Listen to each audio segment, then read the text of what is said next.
उत्तर प्रदेश के कैराना के अंदर पीएसी बटालियन का निर्माण कराया जा रहा है। वहाँ पर मुख्यमंत्री के द्वारा उसका शिलान्यास किया जा चुका है। ऐसे ही बात करें तो संभल के अंदर भी पीएसी बटालियन की प्रक्रिया है।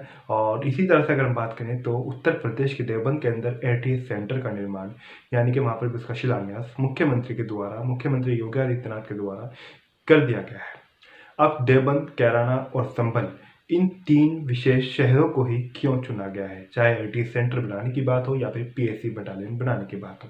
इसी मामले के अंदर एक और नया मोड़ उस समय आ गया जब संभल के सांसद डॉक्टर शफीकुर रहमान ने एक बयान दिया।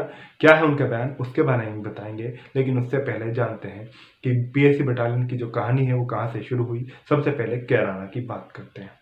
कैराना पलायन, ये वर्ड तो आपने सुना ही होगा। जिस कैराना को आप किराना घराना के नाम से जानते हैं, कैराना को आप उसकी अन्य विशेषताओं, जो कैराना का इतिहास है, चाहे मुगल कालीन हो, चाहे मराठा कालीन हो, या फिर कैराना की मिर्च को अगर हम बात करें, उसको सरकार को जीआई टैग देना चाहिए था।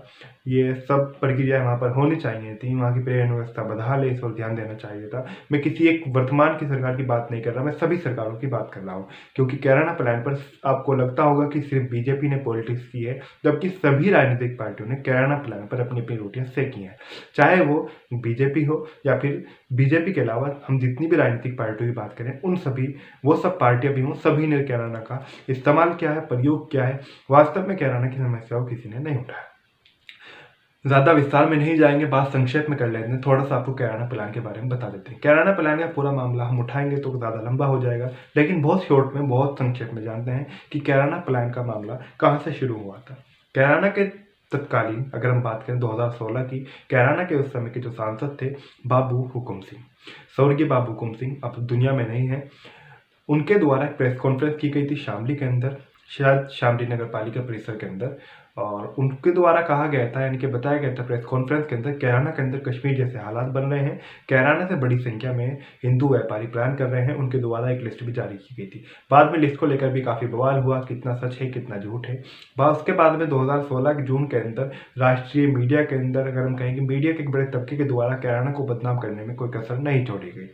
उसके अंदर दिखाया गया कैराना से किस प्रकार से एक वर्ग के खौफ से एक दूसरे वर्ग के जो लोग हैं वो पलायन कर गए हैं। हालांकि ये कभी नहीं दिखाया गया कि जो वहाँ से कैराना से अगर हम बात करें, कैराना के अंदर जो बदहाल व्यवस्था है उनके चलते कैराना से बड़ी संख्या में दोनों ही वर्गों के लोगों ने पलायन किया है। इसके अंदर इसके अंदर कोई दोहराई नहीं है, कोई इसके अंदर झूठी बात नहीं है। कैराना से वास्तव में बड़ी संख्या में पलायन हुआ है, और ये पलायन किसी एक विशेष वर्ग का नहीं, दोनों वर्गों का हुआ है। हाँ, इस बात को भी हम नहीं झुठला सकते। 2013 के बाद से मुजफ्फरनगर दंगों के बाद से 2014-15 की अगर हम बात करें, लगभग उस दौरान कैराना के अंदर कई व्यापारियों के मर्डर हुए।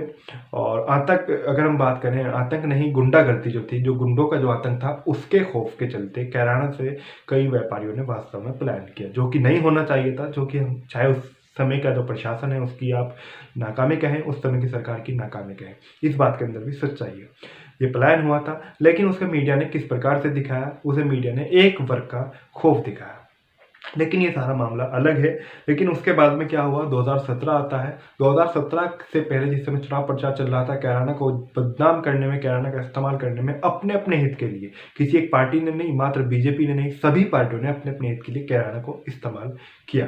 क्योंकि जो सेक्युलर चोला जो धारी नेता हैं या पार्टियां हैं, वो भी चाहती हैं कि कैराना मुद्दे को जितना बीजेपी उठाएगी, उतना ही जो मुस्लिम वोट है, या फिर अगर हम कहेंगे सेक्युलर जो वोट है, वो उनकी ओर जाएगा। यानी कि उनकी ओर वो उनको वोट डालेगा, और विकास की बात ना उधर से होगी, ना विकास की बात उधर से होगी। ना कैराना के अंदर इंटर कॉलेज कितनी ज़रूरत है, कैराना के अंदर कितना डिग्री कॉलेज की ज़रूरत है, कैराना की परिवहन व्यवस्था क्या है, कितनी बदहाल है, वहाँ पर बस स्टैंड की क्या हालत है, जितनी भी इस तरह की समस्याएं हैं, लाइब्रेरी नहीं है, स्टेडियम, पार्क, ये सब जो तमाम जो बुनियादी समस्याएं हैं, कैराना का इतिहास को किस प्रकार से समाप्त किया जा रहा है, इन प्रकार की जो समस्याएं वो किसी भी पार्टी के द्वारा पहले भी कभी नहीं उठाई गई। इनको उसको जो इस तरह के जो मुद्दे हैं, चाहे हम किराना घराने की बात करें, संगीत का भी कुछ पार्टियां जिक्र कर देती हैं, उस मामले को भी नहीं उतनी जोर शोर के साथ में उठाया गया।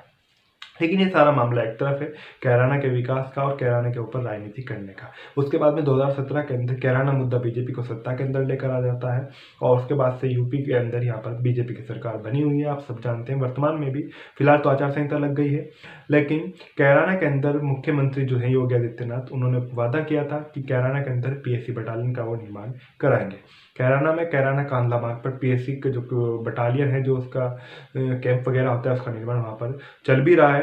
हालांकि एक और चीज़ मैं आपको साफ कर दूँ, अखिलेश शासनकाल में भी कैराना में पीएसी के जवान पहले से मौजूद रहते थे। पीएसी कैंप जो है, यानी कि एक प्रकार से आप समझे वहाँ पर तो पूरी बटालियन का निर्माण किया जा रहा है।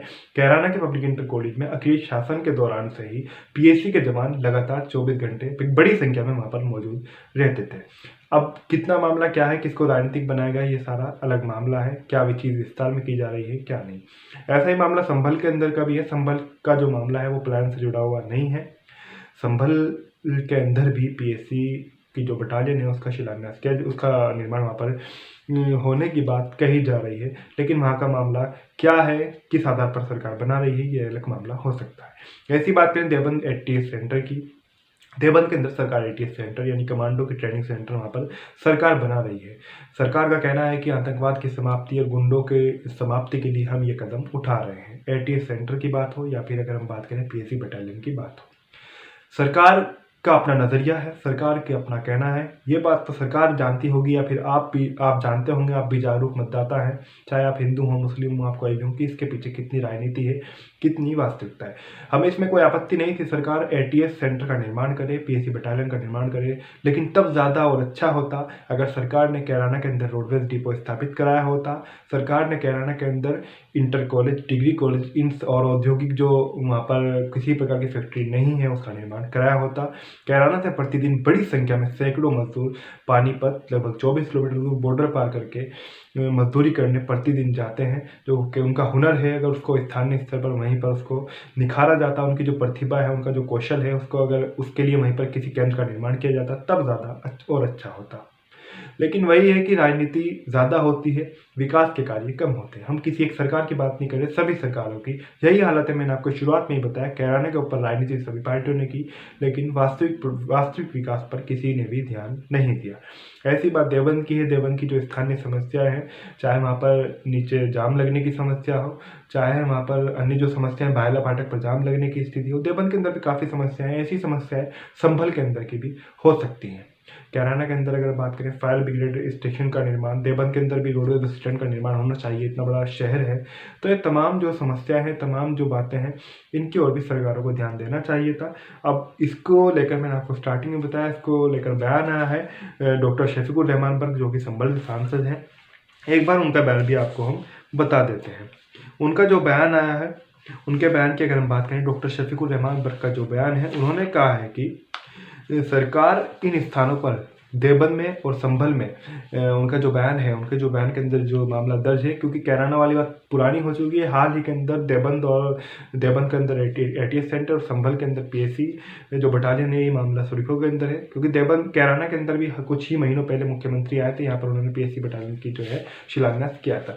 उसको लेकर उन्होंने बयान दिया है कि ये दोनों ही शहर, अगर दोनों ही स्थानों की बात करें, देवबंद और संभल मुस्लिम बाहुल्य हैं, इसलिए योगी सरकार यहाँ पर इनका निर्माण करा रही है ताकि एक वर्ग में अपना खौफ बिठा सके। ऐसा कहा है डॉक्टर शफीकुर रहमान बर्क ने।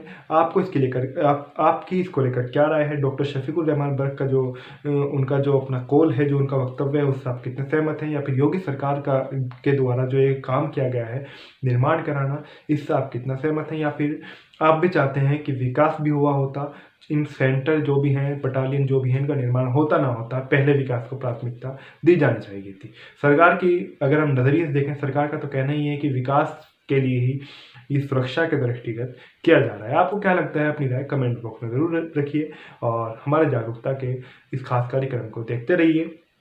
और अभी तक चैनल को सब्सक्राइब नहीं किया तो सब्सक्राइब कर दें।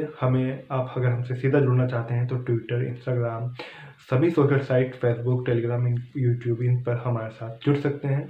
और अबाउट के अंदर आपको चैनल के अबाउट के अंदर इन सभी का लिंक भी आपको मिल जाएगा। धन्यवाद।